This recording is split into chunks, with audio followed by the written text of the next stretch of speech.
All right, welcome to another episode of the WP Crowd. My name is Roy. Today we're talking about value pricing and WordPress and how to stay competitive. So I think it'll be a pretty good talk.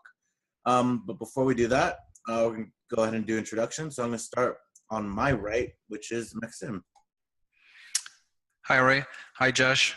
So I'm Maxime Jobin. I'm a software developer from Montreal, Canada.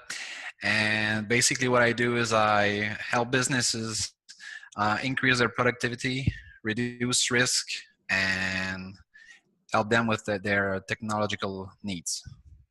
All right. And Josh. Hi, Roy. Hi, I'm Maxime. I'm Josh Pollock. Hello, Roy. I have a company called Caldera WP. We make WordPress plugins, and we tend to make WordPress plugins for clients as well as doing maintenance for clients, keeping sites running, making sites that are slow run faster, that sort of stuff. Occasionally we make websites. Cool. So before we kind of continue and kind of dive into this too much, I just wanted to kind of get a base agreement as to what value pricing is. So my definition that I've used in the past is kind of an anecdote, actually. There's kind of and a lot of people have seen this around the web where it's like, hey, you hire a designer for an hour, they do this amazing piece of artwork, and then they bill you for $10,000, and you're like, what? Why is this $10,000? It takes you an hour to do it. And it's like, well, it only took me 20 minutes to do it, but it took me 10 years of learning to be able to do this in 1 hour.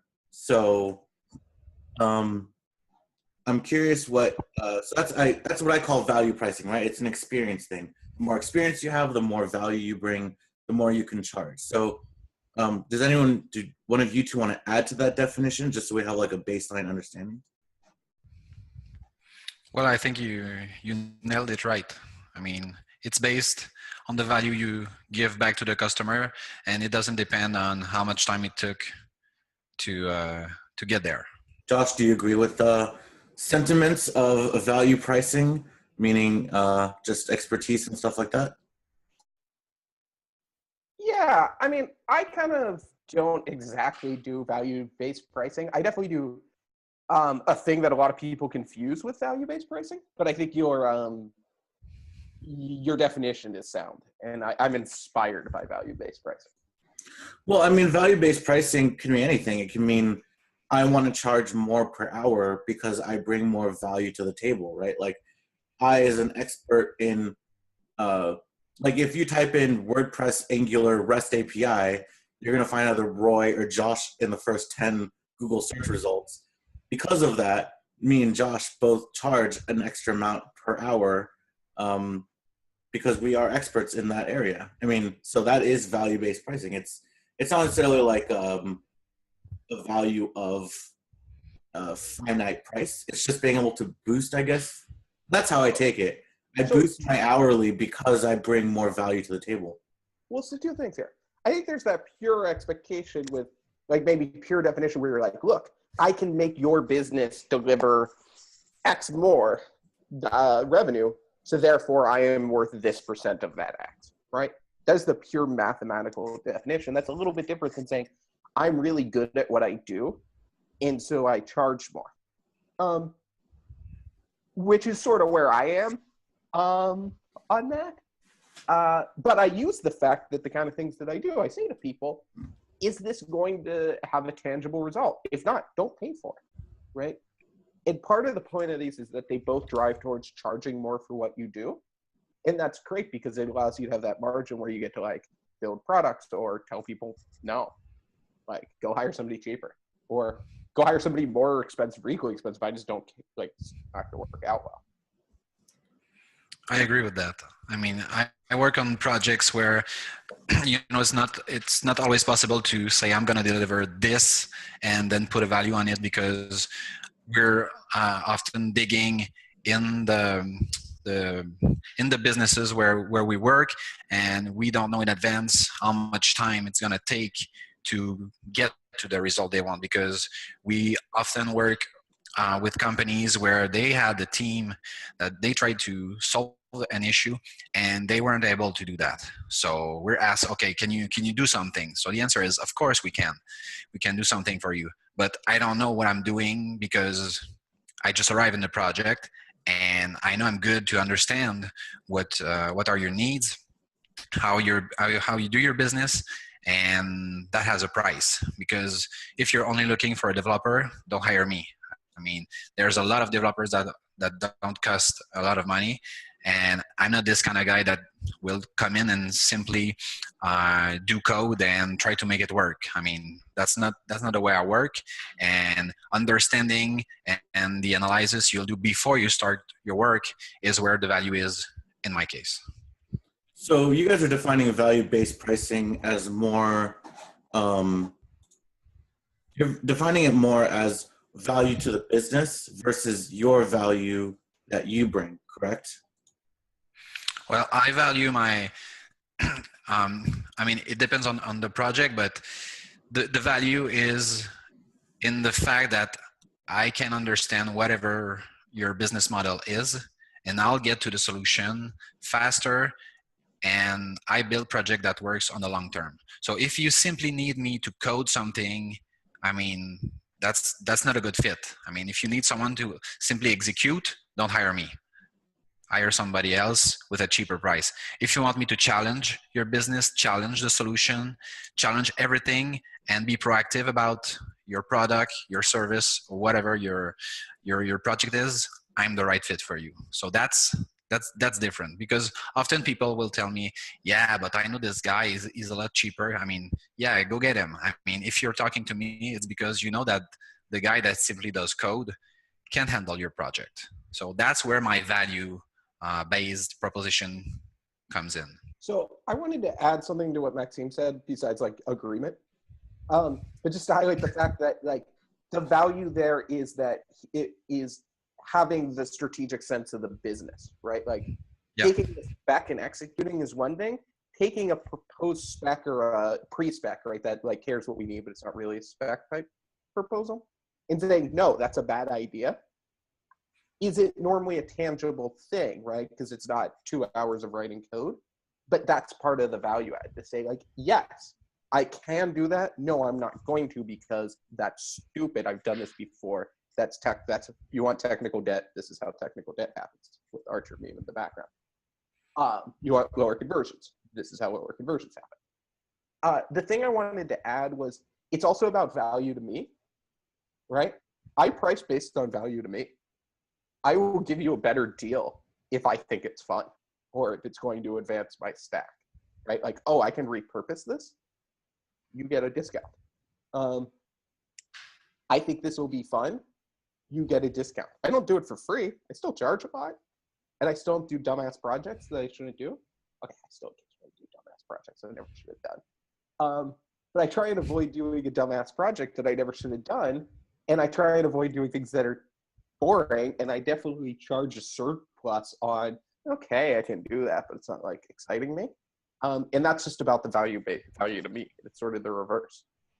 I'm going to spend a lot of my time and I'm going to like care. Right? I have a problem not caring about this stuff.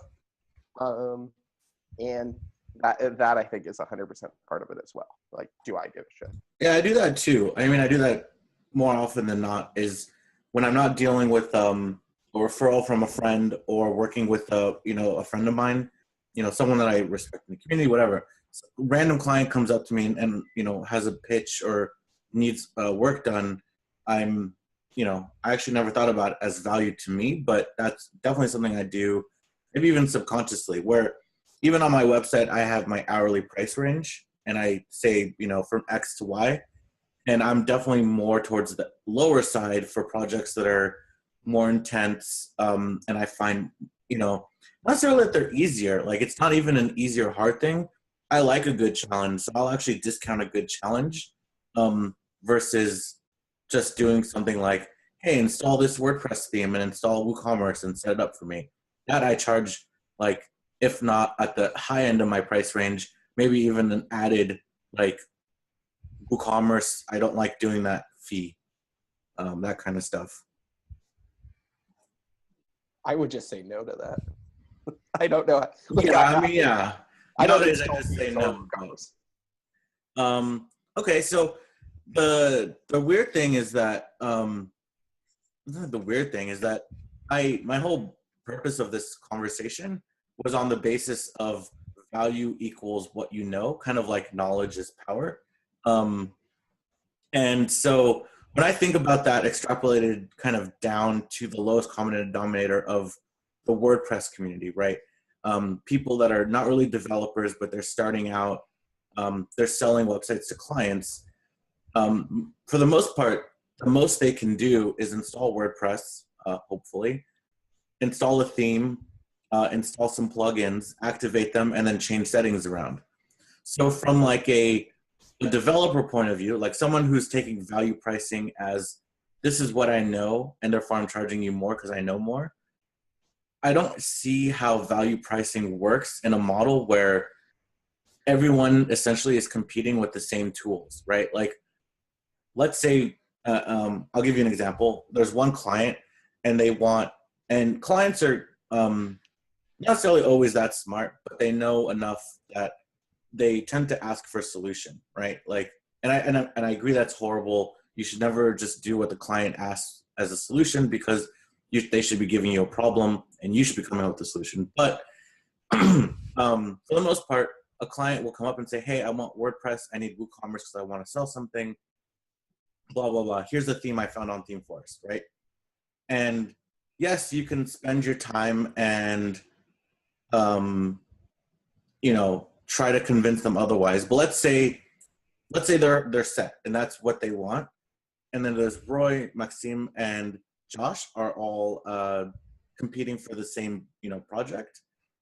I don't know how value pricing works in my definition of I know more, considering that it's literally the same tools that we're using, and kind of this competition that's doing the same thing. I can't deliver the value that they need there, right? See, here's the thing. If you're like, hey, I need a really good brochureware website, I need you to like install a theme and write some custom CSS, I cannot deliver as much value as somebody who you might think of as being somebody who is a developer in your book, right? I'm wrong for that job. I have no value. Like, I'm slightly better than the client. Okay, so if we had to compete for this specific project, Roy, I'd say I'd fire the client before he fires me. The reason is that if you need somebody to simply execute code or execute your needs, I'm not the right fit for you. I mean, I'm here to challenge your project. I'm here to challenge everything that I can do. So I'd say that for this project, I'd be out. I'd fire myself before the clients fire me. The reason is simple. I mean, I'm here to bring value. If you have a project and you already have a solution, you simply need someone to execute it, and I cannot bring any value there. I think that you can strongly say that very concisely in terms of, like, you would fire that client or you wouldn't take that client because you need somebody to execute. That's not what you offer. Yeah. And knowing what it is that you offer.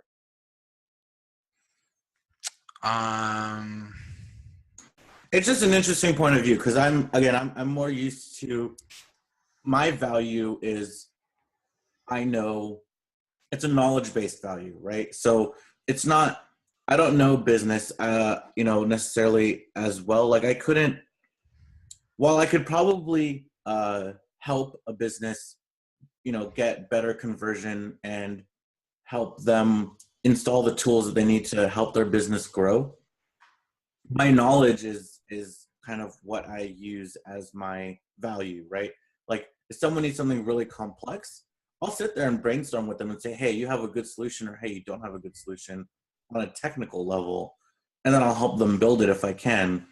But from a business point of view, I don't see myself as being that value person. So let's go on that definition, right? So let's go with your guys' definition of value-based pricing is defined as bringing value to the business, whether it's a ROI, an increase in ROI, or let's just say an increase in any metric that the client wants to see, right? Like most of the time they're going to want to see profit increase, but profit increase is kind of a factor of all these other things like return on investment, you know, how much are they getting conversions for every visitor, things like that. So let's assume that you guys are value adding and value pricing based on that value metric. How do you guys compete with other people? I guess the question now becomes, do you take case studies? Do you, like, again, now let's just say it's us three again in the same room, we're competing for the same client. A client doesn't care what we use as far as tools or you know, plugins, anything like that. How do you compete in for the same client at that point? The first thing I'd say is, first, I never compete with lowballers. I don't compete with them on pricing, and I don't compete with them on the work they do. Okay, so that's the first thing. I'm always looking for projects or for clients that need expertise, and that's where I bring my value. If you only need somebody to execute, I'm not the right fit. So this is the first point for me that helps me. It helps me get clients that are satisfied. And earlier you said that people or clients are looking for ROI, return on investment, and stuff like that. I would say that many, or let's say too many of them simply look at it as it's an expense for them. A website is an expense. So if you're looking at your website as an expense, I mean, there's nothing I can do for you because you're looking for a lowballer and I'm not the right fit for you. So if you're looking for return on your investment, sure, I can help. I'll challenge everything. I'll challenge your business model. I'll challenge your pricing. I'll challenge the way you want to do, the way you do business, the way you want to translate this in your website. And that's where we're going to have value. So that would be the first thing I do, even before I start looking at what tools I'm going to use to solve the problem. So I don't really see it as competition, right, involved there, because this is what comes with being like niche, super niche, is that like there aren't a lot of people who do what I do compared to the number of clients that need it. And I can't do most things, right? So, you know, I think that part of this is that this doesn't work for everybody. And I've definitely been in like conversations at WordCamps where the subject of like the $1,000 install some plugins and themes client comes up, and I said, you know, that's not worth it to me. Like, that's not a thing I would touch. And there's been somebody in the discussion who I could see the look on their face, like, man, I could really use $1,000 right now, who probably could knock that out of the park, right? And I am like, that makes me feel guilty at first, but then I'm really happy that I'm not sucking up those jobs, right? That somebody else who could use the $1,000 could deliver great value is taking that $1,000. And has set their business up in a way that they need $1,000, and a few of those, they're good, right? I would just also caution those folks that you've got to have a system, right? You've got to be able to deliver good value and make it efficient, because, you know, if that takes you 4 weeks, well, you're making less than minimum wage. If that takes you a few days, you can put together a good business. So it's, no matter what your scale is, it's about efficiency, right? People who land $100,000 jobs spend a lot of money landing $100,000 jobs, maintaining the infrastructure, having the employees that can deliver on $100,000 jobs. And they need to be all about efficiency, so at the end of the day, they don't spend $110,000 delivering a $100,000 job. So I think this conversation is just about efficiency, right? And you can't be efficient about a really complex job. Like, you'll never get that done for $1,000. But whatever job you do, make sure that you're delivering that ROI, right? And that you're working on your practice, right? If you can do your first $1,000 job for less than $1,000, you're awesome. But your 10th $1,000 job really shouldn't take you that long. And then that's when you start saying, like, hey, I could do this better. Maybe I should charge more, right? That's where you start having the value that you can bring. By Roy's definition, which I don't think is technically the right definition, but I think it's a good definition. So fuck it. Where you could be like, I'm really good at this. I'm efficient. And because I'm efficient, that means I have more margin in my time, right? I can afford to be like, oh, I'm sorry, you're not totally happy with that. That's cool. Like I'm only a few hours in, I can fix that little thing to make sure you're a happy customer, not be, oh man, I'm so behind, I just can't do that. And then start working your way up to where you would never do it for that money because you're that good at it. I'm more curious how it factors into negotiation of pricing. Like, how much of your time, value pricing or not, do you spend justifying your price? Like, do you spend a good chunk of time? Do you? Sorry, I was hoping that wouldn't come out. So, Bless you. thank you. So I'm more curious how you guys justify your time. Do you spend a bunch of time working on it and trying to convince the client that you're worth it, or do you spend basically no time and say, "Here's my price, deal with it," or kind of go away? For example, I spend probably a little bit of if we're doing email, then I'll try to justify price by telling them my background if they don't know who I am already. Sometimes it's easier said than done because sometimes it's a referral. So they'll see me and get me referred through someone else. Depending on who that person is, I can then say, oh, I'm probably going to charge them a little bit more because they know my price is a little bit higher. And if it's just a completely random person, then I like to give them my full background, how long I've been doing, let's say, WordPress or Angular work, and show them my GitHub, whether they'd like to see it or not, just so I can say, hey, this is what you're getting. And again, this is my definition of value-based pricing, which differs from your two, in the fact that I want people to look at as much code as possible of mine to show that I'm worth hiring, even at a higher rate, because for the most part, I'm going to get what they want done with the best code possible. And they were not going to have to spend extra time and money on hiring another developer or anything like that. So to you, Maxim, how much time do you spend just justifying your price, or maybe even negotiating your price if it comes down to it? Yeah, I have to justify the pricing almost on every project because I often charge like twice what others are charging. So at first, when people are looking for a price, I mean, it's always problematic. So they're like, oh my God, it's twice as as expensive as this other developer. But then the question becomes, yeah, but why aren't you using this developer if he's less expensive than I am? And the reason is that I can do things that their developers cannot do. And the way I show it and the way I justify the pricing is often by asking questions. So I'm asking questions that nobody's asking, like, why are you doing things the way you're doing it? Did you think about this and that? And I'm pretty honest with people by saying that if I can help you, I'll help you. And if I can't, I'll tell it to you. And if I'm not the right fit or the right person to do that job, I'll say it. Okay, so that helps building the trust between me and the future client. And also what I do is I don't simply talk about the projects, I show them. So I show what I did in the past. I show the fact that I have a blog and I talk about some things on my blog. I show that I'm a speaker and I go to WordCamp and I know my topic. And this is different from most people. Most people claim they're experts and it stops there. So I can claim it and also I can show it. And that's what's helping me to sell my services and to justify the pricing.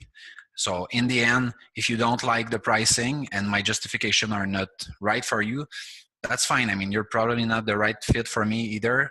And I move on. You can go your way. I'll go my way. So that's the way I justify it. What about you? I don't even justify it. So you just give them the price and you're like, here, kind of deal with it, or? I mean, I like pre-qualify everybody. Like you don't get most of I'm in a really great place of I don't have to do a lot of client work, right? Like because I have products that make a decent amount of money. And I have maintenance clients that are recurring revenue. But I generally walk into a situation either like a client discussion with, they know who I am because they're buds, they're friends, right? Like, I just did a project for WP Psych Care. They know who I am, right? They know roughly what I'm going to cost, right? I did, or I come highly recommended, right? Like I just, we're almost done, like need to sign contracts on 2 large corporation clients, but we came happily recommended. Like people saying like, this is a person who really knows this stuff that I know through the WordPress community who you can do, you can work with. And I'm just going in and saying like, hey, this is what I'm worth, and you're a large corporation, deal with it. I don't really negotiate because I don't do I hardly ever work for randos, and just random leads. And I think that's about cultivating who refers clients to you, right? Because I definitely get emails from people who are like, hey, describing thing that I could charge $100 for, and I just send them somewhere else, right? Because I couldn't justify. And I think like the shorter version, which I've never ever said the shorter version, if you know me, is don't get into a conversation where it's not obvious that you could justify it.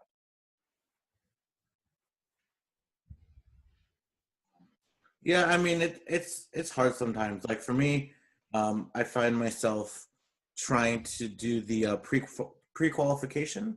Um, I've limited my amount of interaction with potential clients by putting in my hourly rate on my website, actually right next to the contact form. So like if they're at all shocked by my price range, they're obviously not reading anything. They're just looking at and contacting me, which is fine. But if they just spent the 2 seconds to read the 1 sentence next to my contact form, they'd see that my price range is there and I don't hide it for anything. I have no reason to hide it at that point. So I'm, we have a little bit more time left here. There's one other thing I wanted to touch up on, and this kind of hit personal on some level. So my main thing that I don't know if this is me and my definition of value pricing coming into this and it being different from yours, your 2 definitions. But there used to be a time where a couple years ago where if I said Angular in the WordPress community, no one really knew what that was. And it was like this shocking thing that I got to, speak about. And basically I submitted a WordCamp talk and I could talk about almost anything as long as it had Angular in the title and they'd accept me. And it's come to the point where that's obviously not the case anymore. Now we have a lot more understanding of what JavaScript frameworks are. The WordPress community, at least on the developer realm, has definitely, gotten up there, and more knowledge has come about, with, thanks to people like Josh who write a shit ton online about how to use WordPress and things like that. How to use WordPress and Angular and the REST API. So I'm curious from your guys' point of view, do you spend a lot of time trying to stay ahead of the curve of competitors? And why do you do that? Or if you don't, why do you see that there's no need for it? Because I feel like at this point, I'm now not ahead of the curve, or I'm kind of with the curve of the higher end, let's say JavaScript developers that are in the WordPress realm. So I'm curious where you guys stand on that as far as business, how that affects your value pricing, things like that. Well, I would say that the way I see it is, I think that most developers, what they do, more juniors and people that are low ballers, what they'll do is that they'll always be looking for a simple plugin or a copy-paste solution. And that's not the way I do things. The way I stay ahead of the curve is by understanding, challenging, testing, and understanding like all it works behind the scene. And that's the way you can build stuff that works and that is fast and that solves problems. And it's pretty obvious when you look at forums. when people are looking for an easy solution, and that's not the way you build your value, and that's not the way you build value for your clients. So that's how I do things. How about you, Josh? Do you find staying ahead of the curve is something that you want to be a part of, that you try hard to, you try hard to stay ahead of the curve, and does that affect your pricing at all? So two things here. One, I don't think you have to, right? I think there's definitely a business model of you find the thing you like doing and you're good at, and you just keep getting better at it, right? And I talked about this before. You just keep getting more efficient at it. You keep documenting, you keep getting better at plugging in outsourcers, right? So you can deliver the same amount of value with the less input, right? That's a value proposition. Because people are always going to need websites, right? Yeah, that's boring to me, right? Like, I'm not knocking you if that's your business. You probably make more money than me, because I'm really just like a nerd who wants to like build new fun stuff, and it's back to I price things based on like my interest in them, right? And that's the other thing where you're like, hey, I am going to do this because I think I can do it and it'll be fun. But I'm not like out there looking to be like the best at one thing or like stay ahead of the curve. Like, I'm just trying to keep developing and get people to pay me to sit around and make internet.